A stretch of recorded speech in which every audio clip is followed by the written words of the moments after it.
नमस्ते सदावत्सले मातृभूमि। आप सोच सकते हैं कि भारत का सर्वोच्च स्थान प्राइम मिनिस्टर हाउस होता है। प्राइम मिनिस्टर हाउस के बगल में ही जिमखाना क्लब की बाउंड्री और प्राइम मिनिस्टर हाउस की बाउंड्री एक।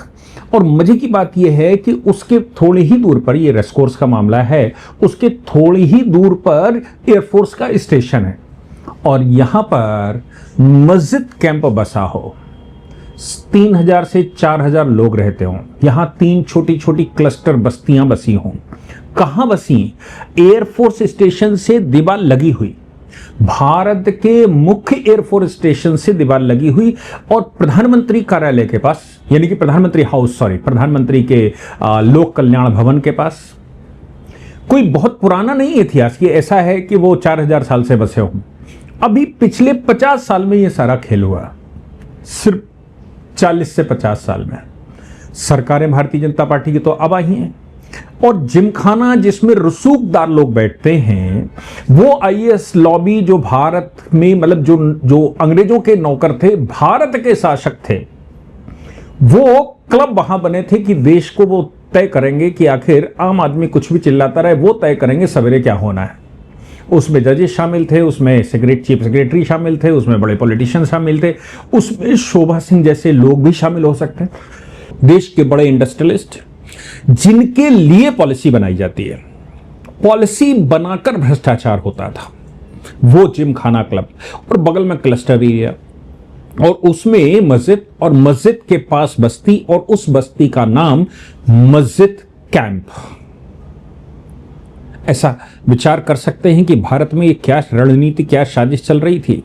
ये साजिशें चल रही थी कि जैसे बांग्लादेश में प्रधानमंत्री कार्यालय को घेरकर प्रधानमंत्री को वहां से भागना पड़ा, ये साजिशें वो हैं कि जैसे नेपाल में घेर लिया गया, वैसा ही भारत में क्यों ना घेर लिया जाए। और रसूखदार लोग बगल में बैठेंगे और मजे की बात यह है कि प्रधानमंत्री की जो सिक्योरिटी के कैमरे हैं उन पर पेड़ लगा दिए बाहर से। फिर ड्रोन उड़ाकर प्रधानमंत्री के यहां कौन कौन है, लोक कल्याण भवन में कौन कौन है, यह भी ड्रोन उड़ाकर पता किया गया। पहले तो जिमखाना को नोटिस दे दिया और कहा कि खाली करो।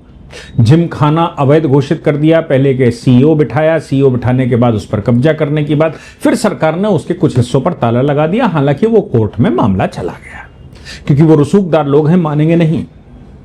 सरकार ने इधर मतलब एम्बेसडर होटल या फिर सुजान सिंह पार्क, आप जानते ही हैं कि मॉडर्न स्कूल दिल्ली का सबसे अच्छा स्कूल माना जाता है, लोग कहते हैं। अच्छा और खराब तो पता नहीं, उसको जानने के बाद पता लगेगा। लेकिन ये तो सर शोभा सिंह, जिन्होंने भगत सिंह को फांसी के लिए गवाही दी थी और भगत सिंह को उनकी गवाही के आधार पर फांसी लग गई थी। आधी दिल्ली के मालिक, कनॉट प्लेस का एक पूरा ब्लॉक उनके नाम, जनपद में उनके पास प्रॉपर्टी और उधर खान मार्केट पूरा उनका। ऐसे लोग, इनको खाली करने के लिए भी सरकार ने कहना शुरू कर दिया, भाई इनको भी एलडीओ ने नोटिस दे दिया, खाली करिए। सुजान सिंह पार्क को इधर मिलाइए, सरकारी जमीन है, आपकी लीजें खत्म हो गई, अंग्रेजों ने करी होंगी, लीजें खत्म हो गई, अब चली जाइए, या फिर आप दुरुपयोग कर रहे हैं उनको खाली करिए। अब ऐसी परिस्थिति में प्रधानमंत्री के पीछे या प्रधानमंत्री के खिलाफ सीजेपी बनाकर, कॉकरोच जनता पार्टी बनाकर क्यों ना उनको घेरा जाए, उनका दिमाग यहां भटकाया जाए और उधर वो इविक्शन हो रहा है, उस इविक्शन को रोक दिया जाए। आपने संसार में किसी देश के प्रधानमंत्री और राष्ट्रपति के भवन के अगल बगल क्लस्टर एरिया देखा है? आपने प्रधानमंत्री राष्ट्रपति के कार्यालय या भवन के अगल बगल ड्रोन उड़ते देखा है प्राइवेट?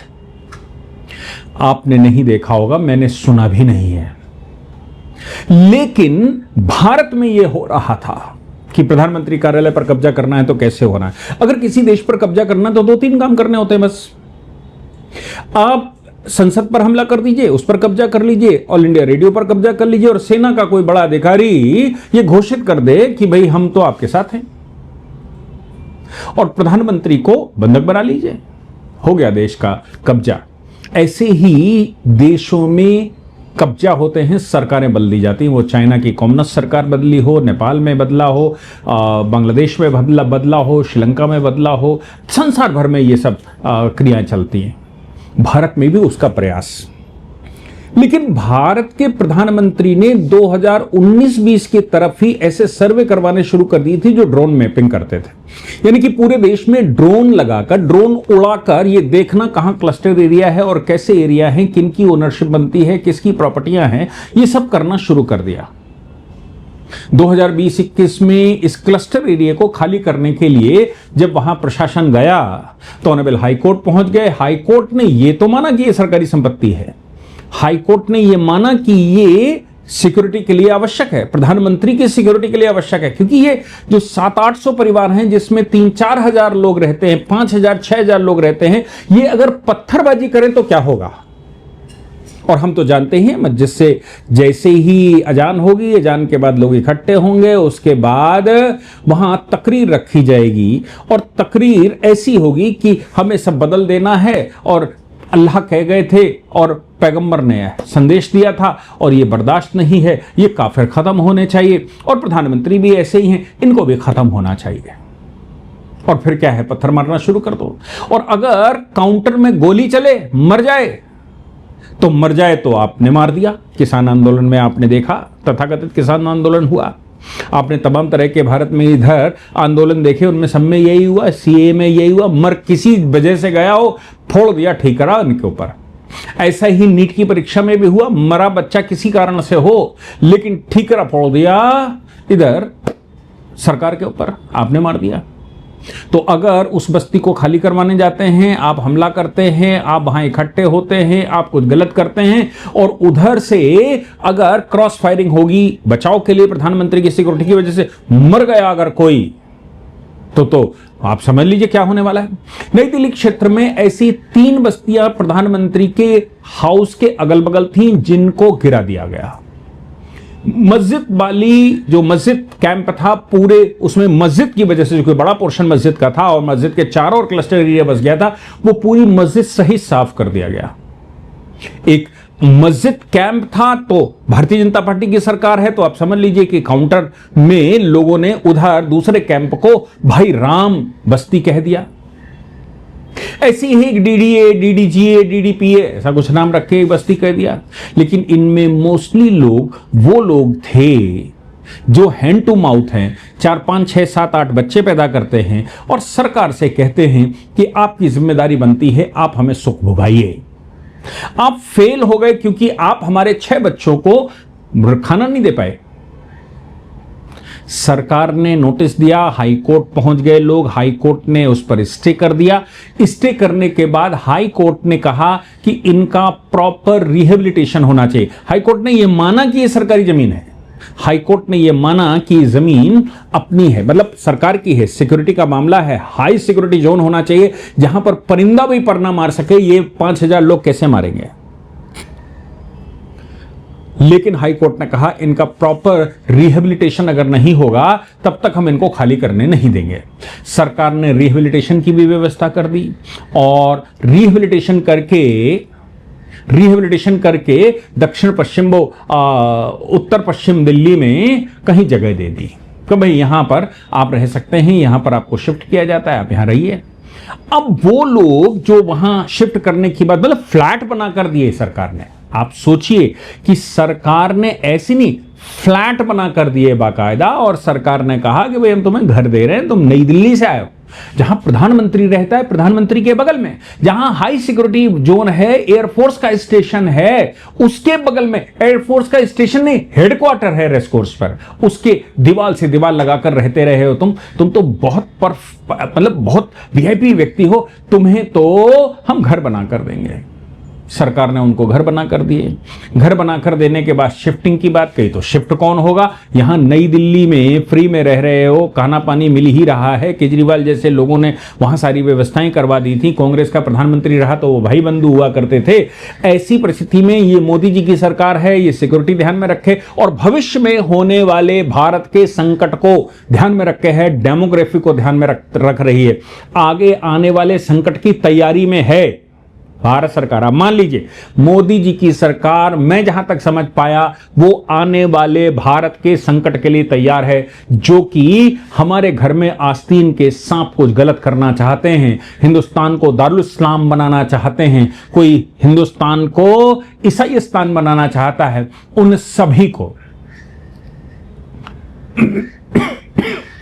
सभी के लिए भारत सरकार ने व्यवस्था कर रखी। अब कहने के लिए इस प्रकार के लोग वहां बसाए गए तो वो ईडब्ल्यूएस कैटेगरी के आते हैं, चलिए भाई ईडब्ल्यूएस कैटेगरी के आते हैं, लेकिन लोक कल्याण मार्ग के बगल में, वायुसेना के हेडक्वार्टर के बगल में 3 बड़ी बस्तियां बस जाएं और सरकार को होश भी ना हो। मैं समझता हूं कि जब उनको जगह दे दी गई तो अब नया विवाद शुरू हो गया। नया विवाद ये शुरू होगा कि एसआईआर दिल्ली में हो रहा है, साहब एसआईआर में इनका नाम कट गया, नई जगह पर गए हैं, वहां तो मिलेगा नहीं, और यहां एसआईआर में नाम था, यानी कि 2003 की लिस्ट में नाम था, अब नाम नहीं है क्योंकि वहां चले गए। पुलिस ने या जो इलेक्टोरल डिपार्टमेंट है उसने माना कि भाई देखो इनको अपना फॉर्म 8 भरकर देना पड़ेगा। बीएलओ ने कहा नाम काटे नहीं गए हैं, अगर वो फॉर्म 8 का मतलब है कि पता शिफ्ट हो गया है मेरा, तो पता शिफ्ट का एप्लीकेशन कर दें, इनका वहां बन जाएगा। लेकिन भारत की जो अर्बन नक्सल मीडिया है उसने एसआईआर के बाद अब उनकी नागरिकता का प्रश्न इससे जोड़कर मस्जिद का प्रश्न तो पीछे बैकफुट पर चला गया। सरकार ने मस्जिद तोड़ दी, सरकार ने झुग्गियां तोड़ दी, सरकार ने बुलडोजर लगा दिया, सब काम खत्म हो गया। लेकिन आज वहां सवाल जो उठा दिए गए वो ये उठा दिए गए कि एसआईआर की वजह से अब ये खानाबदोश की जिंदगी ही नहीं, ये तो अब देश से बाहर जाने की परिस्थिति में आ गए, क्योंकि एसआईआर में क्वालिफाई हो नहीं पाएंगे। जिस एड्रेस पर गए वहां तो कोई था नहीं, वहां तो सरकार ने एक दिन में रात भर में बुलडोजर लगा गिरवा दिया, और जहां घर मिला, जब बुलडोजर लगा है तो घर मिला तो वहां मजबूरी में शिफ्ट हो गए, वैसे तो शिफ्ट होना नहीं चाहते। अब कहते हैं साहब वो 45 किलोमीटर दूर है प्रधानमंत्री कार्यालय से, हम तो प्रधानमंत्री कार्यालय के अगल बगल ही रहेंगे, हम तो प्रधानमंत्री कार्यालय के अगल बगल ही रहेंगे, हम 45 किलोमीटर कैसे आएंगे? 500 रुपए का डीजल खर्च होगा एक तरफ से। 500 रुपए का डीजल, मतलब ये ईडब्ल्यूएस कैटेगरी के लोग हैं और ये गाड़ियों से आएंगे। 500 रुपए का डीजल मतलब 45 किलोमीटर 500 रुपए का डीजल मतलब ये गाड़ी से आएंगे, गाड़ी से जाएंगे। तो इनका कहना है कि 500 इधर से 500 उधर से, 1000 रुपया रोज, 30,000 रुपया तो हम महीने में कमाते नहीं, 30,000 खर्च करके हम यहां कैसे आएंगे? क्योंकि हमारा व्यवसाय यहीं पर है, हमारे लोग यहीं पर हैं, हमारी कनेक्टिविटी यहीं पर है, हमारे सब कुछ यहीं पर है, इसलिए यहां हमको वहां पर रोजगार भी दिया जाए। ये दिल्ली के रहने वाले लोग नहीं हैं, ये देश भर से तमाम छटे हुए लोग यहां रहने आए थे।